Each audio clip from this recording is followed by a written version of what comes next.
Hello, Assalamu alaikum. This is Akbar Hussain, and you're watching my channel Learn English with Akbar Hussain.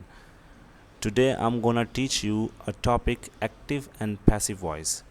This is very important topic. Student keeps asking me about this topic कि sir आप इस topic पे video बनाएं active and passive voice. आज का जो topic है हमारा एक्टिव एंड पैसिव वॉइस है, तो इस टॉपिक पे हम पढ़ेंगे कि active voice and passive voice होते क्या हैं और किस तरह से हम एक्टिव को पैसिव में कन्वर्ट कर सकते हैं और कौन से ऐसे सेंटेंस हैं वो पैसिव में कन्वर्ट नहीं होते हैं। तो फर्स्ट ऑफ ऑल हम ये समझेंगे कि एक्टिव वॉइस और पैसिव वॉइस होते क्या हैं। So let's begin the topic of the day. So first of all हमें ये समझना है कि एक्टिव एंड पैसिव वॉइस होते क्या हैं। देखिए वॉइस जो है वो दो तरह के होते हैं, फर्स्ट एक्टिव एंड दूसरा पैसिव। आप देख रहे हैं स्क्रीन के ऊपर एक्टिव एंड पैसिव।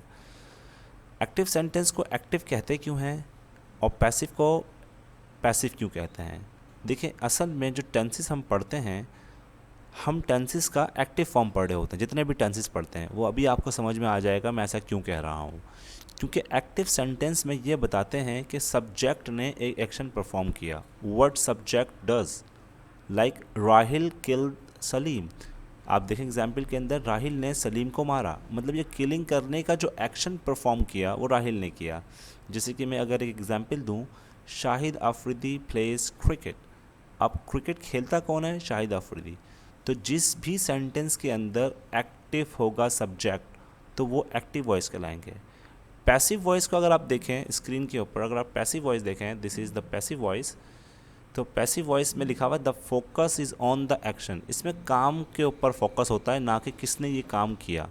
बाज़ औक़ात हम ऑप्शनल के तौर पर ये डूअर को मेंशन कर देते हैं by Rahil, like the passive voice example देखें, सलीम वाज किल्ड, सलीम को मार दिया गया।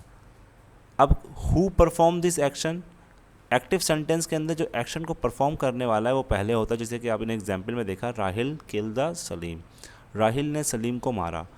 तो एक्शन परफॉर्म करने वाला एक्टिव सेंटेंस में होता है। तो सिंपल जो हम टेंसेस पढ़ते हैं उस टेंसेस के अंदर जो प्रेजेंट सिंपल, प्रेजेंट कंटिन्यूस, जितने भी टेंसेस हम पढ़ते हैं उसमें हमें सबसे पहले बताया जाता है subject and then verb then object, या कोई भी हेल्पिंग वर्ब आएगा किसी सबसे पहले हम सब्जेक्ट लिखते हैं, मीन्स डूअर को लिखते हैं। लेकिन पैसिव के अंदर हमें काम पे पहले फोकस करते हैं कि सलीम वॉज किल्ड, सलीम को मार दिया गया। यहाँ पे सलीम जो है वो सब्जेक्ट नहीं है और ना ही सलीम डूअर है। सलीम को तो मारा गया है, लेकिन जो मारने वाला है, ये मारने का एक्शन परफॉर्म किसने किया? बाय राहिल। अच्छा, एडवांस इंग्लिश में ये बाय का बाद हम जो डूअर, हम जब से छोटी क्लासेस 9 मैट्रिक या फर्स्ट ईयर सेकेंड ईयर में हम बाय के बाद डूअर को मेंशन कर देते हैं, लेकिन एडवांस इंग्लिश में हम डूअर को मेंशन नहीं करते हैं। So there are lot of example active and passive. अगर आपको समझ में आ गया है कि what is the difference between active and passive, in short active में ये होता है कि सब्जेक्ट का काम करना। जैसे मिसाल के तौर पर मैं कहूँ कि बच्चे शोर मचाते हैं, या शोर मचाने वाले बच्चे, मतलब जो काम परफॉर्म कर रहा है वो इस जुमले में मौजूद है। जैसे मैं ये कहूँ कि अली झूठ बोलता है, तो झूठ बोलने का एक्शन अली करता है, वो एक्शन सब्जेक्ट मौजूद है, ये एक्टिव वॉइस हो गए। पैसिव वॉइस में क्या होगा, हम इस तरह से जुमले बोलेंगे, घर की सफाई हो चुकी है। अब इसमें मेंशन नहीं है किसने की। जैसे मैं कहूँ खाना पक चुका है, तो खाना पक जाता है। लाइक मैं कहूँ क्लास ली जाती है, ठीक है ना, इंग्लिश पढ़ाई जाती है। अब इंग्लिश कौन पढ़ा रहा है, ये पैसिव में मौजूद नहीं है। बाज़ औक़ात मैंने दोबारा कहा कि बाय करके हम मेंशन कर देते हैं, लेकिन एक्टिव के अंदर हम हमेशा डूअर को मेंशन करेंगे। जैसे मैं कहूँ सर अकबर इंग्लिश पढ़ाते हैं, ठीक है। Now I am going towards my next slide, कि उसमें हम जो है मेंशन करेंगे कि पैसिव वॉइस हम बनाते क्यों हैं, हमें ज़रूरत ही क्यों पड़ती है कि हम पैसिव वॉइस। बहुत से लोग समझते हैं कि हम पैसिव वॉइस जानबूझकर बनाते हैं या हमें कोई इसकी ज़रूरत नहीं होती। कभी कभार हमारी मजबूरी होती है पैसिव बनाना। जैसे इसमें मैंने 5 रीज़न्स बताए हैं। पहला रीज़न मैंने बताया है, passive voice is often used in formal text to make writing clearer and easier to read. पहली वजह यह है कि पैसिव वॉइस को हम इसलिए बनाते हैं एक्टिव से, ये फॉर्मल टेक्स्ट में इस्तेमाल होता है, इससे राइटिंग बहुत ज़्यादा क्लियर और ईजियर हो जाती है पढ़ने में। ये मैं अभी आपको इसको एग्जाम्पल भी दूंगा कि ये किस तरह से क्लियर होती है। दूसरी इसकी मेन वजह होती है when we don't know the doer. जैसे कि एक्शन किसने परफॉर्म किया, हमें एक्शन नज़र आ गया लेकिन हमें परफॉर्म करने वाले का पता ही नहीं है। जैसे मिसाल के तौर पर मैं ये कहूँ कि कराची के अंदर 200 लोगों को या कराची के अंदर 5 लोगों को हलाक कर दिया गया। तो इसमें हलाक किया किसने हमें नहीं पता, तो इसको हम पैसिव में बनाएंगे। जैसे मिसाल के तौर पर 5 peoples were killed in Karachi. अब sometime we say by the terrorist, by the unidentified person, नामालूम अफराद, लेकिन हमें डूअर का नहीं पता। मिसाल के तौर पर मैं रूम में दाखिल हुआ, मैंने देखा ग्लास टूटा हुआ है, मैं बोला ग्लास टूट गया है। अब who broke this I don't know. So some time हमें डूअर का नहीं पता होता हम जब भी पैसिव बनाते हैं। थर्ड वजह होती है when the doer is understood. हम अपना टाइम वेस्ट नहीं करते हैं हम डूअर को बताने के लिए। डूअर जो है वो अंडरस्टूड होता है। जैसे मिसाल के तौर पर मुझे स्कूल में बुलाया गया है, तो सबको पता है कि किसने बुलाया होगा, प्रिंसिपल ने बुलाया होगा। इसी तरह से स्कूल लाइफ में आप बहुत सारे जो है काम करते हैं, जैसे हम कहते हैं सिलेबस हैज़ बीन कंप्लीटेड, बच्चे अक्सर लिखते हैं, तो इसका मतलब ये होता है सिलेबस मुकम्मल कर दिया गया है। क्योंकि अब सबको पता है किसने करवाया होगा, टीचर ने करवाया होगा। जैसे हम बोलते हैं circular has been issued, fee voucher has been issued, सबको पता है किसने किया, स्कूल ने किया। हम इसको एक्टिव में नहीं बनाते हैं कि school has issue the circular, सबको पता है, इट्स अंडरस्टूड है कि स्कूल ने ही ये काम किया है। तो सम टाइम क्या होता है, डूअर जो है वो अंडरस्टूड होता है, तो हम मेंशन नहीं करते हैं। अब फोर्थ देखें, some time when we don't want to mention the doer. कभी कभार हम डूअर को ख़ुद भी मेंशन नहीं करना चाहते। जैसे मैंने एग्जांपल दी थी आपको, ग्लास टूट गया, मुझे पता है मेरे दोस्त अली ने ग्लास तोड़ा है, लेकिन अब मिसाल के तौर पर कोई क्लास में आता है, पूछता है भाई ग्लास, मैं जैसे मिसाल के तौर पर मुझे पता है अली ने ग्लास तोड़ा है। अगर मैं किसी को ये बोलूँगा अली ब्रोक द ग्लास, तो मुझे पता है उसकी डांट पड़ जाएगी, तो मैं कहूँगा the glass has been broken, the glass was broken, glass टूट गया। आई डिड नॉट मैंशन कि अली ने तोड़ा है। ठीक है, मिसाल के तौर पर अब हम 2 भाई हैं। अब अम्मी मेरी वालदा जो है हम दोनों काम देकर गई थी। मेरा काम अलग था और उसका काम अलग था, लेकिन मैंने कोई काम नहीं किया। मेरी अम्मी आती है तो मैं बोलता हूँ mom all work has been done. मैं मेंशन नहीं करता कि किसने किया है। I don't want to mention here कि वो, अगर मैं बता दूंगा मैंने कोई काम नहीं किया, तो some time when we don't want to mention the doer we also use passive voice. Like some time this is the main reason when the focus in on the action. हमारा जो फोकस है वो action पे होता है rather than कौन करता है। मिसाल के तौर पर मेरा स्कूल है या मेरा कोचिंग सेंटर है, और मेरे कोचिंग सेंटर में कोई पेरेंट्स विजिट करता है, तो मैं उनको पेरेंट्स को अपने काम गिनवाऊंगा। मैं ये नहीं कहूँगा कि ये टीचर ये काम करते हैं, टीचर ये काम करते हैं। मैं कहूँगा कि मिसाल के तौर पर स्टूडेंट को मॉनिटर किया जाता है, students are monitored through CCTV cameras. 2 classes are conducted, 2 क्लासें ली जाती हैं, like 1 for grammar 1 for spoken. Like अगर मैं ये कहूँ कि all facilities are given to the student, vocabularies are provided, vocabulary दी जाती हैं। तो ये मैं अपने काम गिनवा रहा हूँ, because the focus is on the action, not on the doer. मेरा ये फोकस नहीं है कि ये काम कौन कर रहा है, मेरा फोकस ये है कि काम जो है मेरा इंपॉर्टेंट है। I have to highlight my work. So this are the 5 reasons. So पहला में हमने ये पढ़ा कि एक्टिव वॉइस पैसिव वॉइस होते क्या हैं। दूसरे में हमने ये डिस्कस किया कि why do we make passive voice, हम पैसिव वॉइस बनाते क्यों हैं। अब चलते हैं हम पैसिव वॉइस की फॉर्मेशन की तरफ। इसके सिर्फ 4 रूल्स हैं। अगर आपको ये 4 रूल्स पता हों, आप किसी भी फॉर्मूले का पैसिव वॉइस बना सकते हैं, किसी भी टेंस का आप पैसिव वॉइस बना सकते हैं। आप मिसाल के तौर पर देखें, पहला लिखा हुआ है ब्रिंग द ऑब्जेक्ट फर्स्ट। सबसे पहले आप ऑब्जेक्ट, मिसाल के तौर पर ये फॉर्मूला है शी हेल्प्स हिम, वो उसकी मदद करती है। इसमें ये शी जो है ये सब्जेक्ट है, हेल्प्स वर्ब है और ये ऑब्जेक्ट है। पैसिव वॉइस बनाने के लिए ऑब्जेक्ट का होना ज़रूरी है। जिस सेंटेंस में ऑब्जेक्ट नहीं होता उसका हम पैसिव वॉइस नहीं बनाते। एक बात याद रखिएगा, वर्ब के बाद आने वाला हर वर्ड ऑब्जेक्ट नहीं होता, तो हमें ऑब्जेक्ट को भी सही से पढ़ना है, ऑब्जेक्ट होते क्या हैं। बट मैं इन शॉर्ट, अभी मेरा topic active and passive voice है, तो बस याद रखिएगा सबसे पहले हम ऑब्जेक्ट को पहले ले आएंगे। जब हम ऑब्जेक्ट को पहले लाएंगे, जैसे ये हिम है, इसको पहले लाएंगे, तो याद रखिएगा ये अपनी सब्जेक्टिव फॉर्म में आएगा। हिम की सब्जेक्टिव फॉर्म जो है वो ही होती है। जिस तरह से, और इसी तरह से पहला हमारा टॉपिक था ब्रिंग द ऑब्जेक्ट फर्स्ट। सबसे पहले हम ऑब्जेक्ट को पहले ले आएंगे, जैसे हिम को हम पहले ले आएँ तो ये अपनी सब्जेक्टिव फॉर्म में आएगा ही। जैसे आई की सब्जेक्टिव फॉर्म आई है और उसकी ऑब्जेक्टिव फॉर्म मी है, लेकिन जब वो हम देखें, अच्छा ऑब्जेक्टिव और सब्जेक्टिव फॉर्म क्या होता है, वर्ब से पहले हम सब्जेक्टिव फॉर्म इस्तेमाल करते हैं और वर्ब के बाद, जैसे ये हेल्प है, वर्ब के बाद हम ऑब्जेक्टिव फॉर्म इस्तेमाल करते हैं। अगर मिसाल के तौर पर ये शी अगर वर्ब के बाद जा रहा होगा तो ये ऑब्जेक्टिव फॉर्म में आएगा। तो जैसे हमारा पहला जो रूल था वो क्या था, ब्रिंग द ऑब्जेक्ट फर्स्ट। हम सबसे पहले ऑब्जेक्ट को फर्स्ट ले आए, फिर उसके बाद choose the correct be form. अच्छा, कोई भी ऐसा पैसिव वॉइस नहीं जिसमें बी फॉर्म का इस्तेमाल नहीं हो। ये बी फॉर्म है क्या, ये बी फॉर्म को समझने के लिए आपको बताऊं, बी से मुराद होता है is, am, are, was, were, and been, ठीक है। तो बी और फ्यूचर में बी इस्तेमाल, तो करेक्ट फॉर्म इस्तेमाल होगा, ये हमें याद रखना पड़ेगा। अभी नेक्स्ट पावर जो प्रेजेंटेशन है हमारी स्लाइड्स है उसमें मैं डिस्कस करूँगा।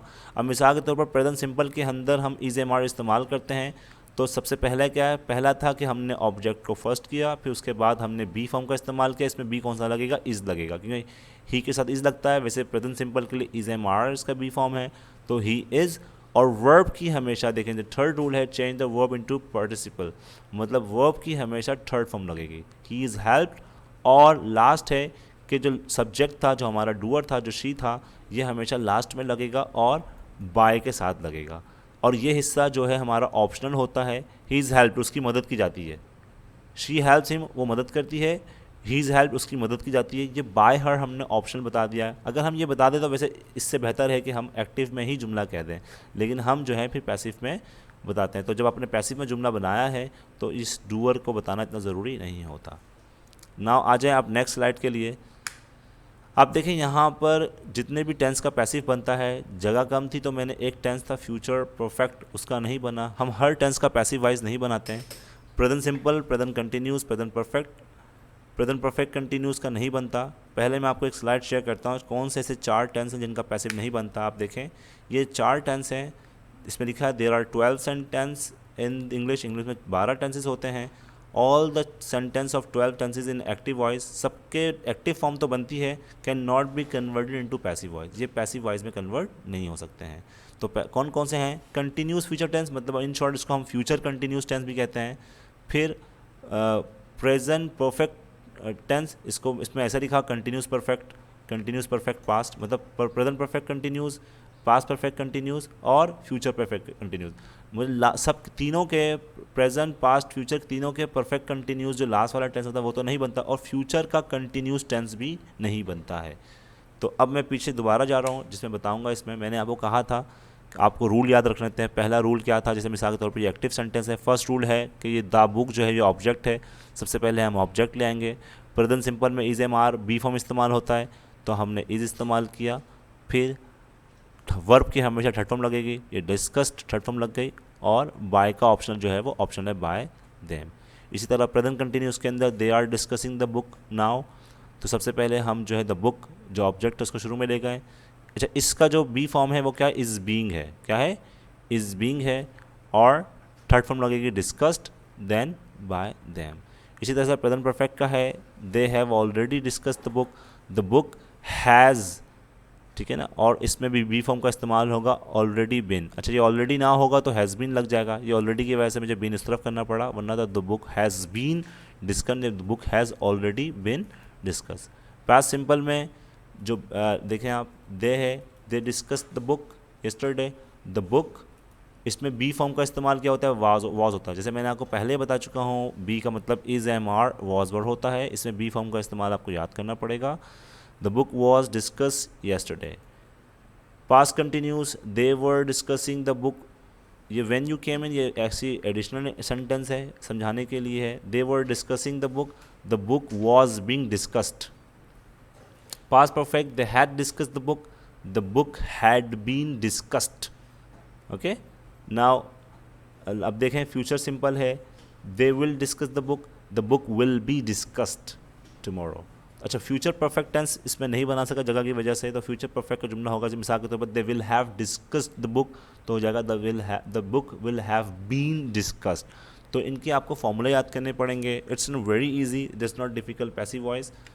अब जो है लास्ट में read the following example of the sentence and having intransitive verb which can not be change into passive voice. एक बात का आपको ख्याल रखना है पैसिव के अंदर, मैंने आपको कहा कि जिस सेंटेंस के अंदर ऑब्जेक्ट नहीं होगा उसमें हम पैसिव नहीं बनाते हैं। इसमें एक वर्ड लिखा हुआ है, आप देखें, read the following example having intransitive verb. In transitive verb वो वर्ब होते हैं जो अपने बाद ऑब्जेक्ट लेते ही नहीं हैं, वो वहीं ख़त्म हो जाता है। जैसे ही इज़ स्लीपिंग, वो सो रहा है। अच्छा, अब जो वो सो रहा है उसके बाद हम ऑब्जेक्ट तो नहीं बता सकते हैं, लेकिन उसकी लोकेशन बता सकते हैं, कहाँ सो रहा है, कैसे सो रहा है, कब सो रहा है। जैसे ही sleeping on the bed, on the bed object नहीं है, वो प्लेस है, एडवर्ब प्लेस है। जैसे ही स्लीपिंग एट नाइट, ये टाइम है, एडवर्ब ऑफ टाइम है। He is sleeping. जैसे अब मैं एक जुमला दूँ, आई स्पीक इंग्लिश, मैं क्या बोल रहा हूँ ये बात है, ये ऑब्जेक्ट हो जाएगा। अब मिसाल के तौर पर मैंने लिखा ही इज़ लाफिंग, वो हंस रहा है। ये हो सकता है कब हंस रहा है, कहाँ हंस रहा है, कैसे हंस रहा है, लेकिन इसमें कोई ऑब्जेक्ट नहीं लगता। तो लाफ भी जो है इंट्रांजिटिव वर्ब है। Intransitive verb are those verb which they don't take object. He has gone, अच्छा बाज़ औक़ात लोग बोलते हैं he has gone to school, तो स्कूल जो है वो ऑब्जेक्ट हो गया, वो ऑब्जेक्ट नहीं है, वो एडवर्ब ऑफ प्लेस है, मतलब ये एक्शन किस तरफ जा रहा है। तो इस वीडियो को आप इस टॉपिक को समझने के लिए आप मेरी adverb of time, adverb of place और एडवर्ब ऑफ मैनर वाली वीडियो देखें, आपको पता लग जाएगा कि हर वर्ब के बाद हर आने वाला वर्ड जो है वो ऑब्जेक्ट नहीं होता है। ही डाइड इन 2005, ये एक्शन बता रहा है कब हुआ, एडवर्ब ऑफ टाइम है, ये ऑब्जेक्ट नहीं है, तो इनके पैसिव वॉइस नहीं बन सकते हैं। I hope you have understood this topic, and if you have any questions so you can tell me. So there are few example of passive voice, preposition of time and place, and in this video I'm not gonna share this. In part 2 inshallah I will tell you the complete use of passive voice. And thank you very much. If you have any questions you can share with me, and I will soon make part 2 of passive voice. सो वो आपके लिए advance passive voice होगा, उसमें मैं passive voice का imperative भी बताऊंगा। Now it's time to से गुड बाय, थैंक यू, अल्लाह हाफिज़।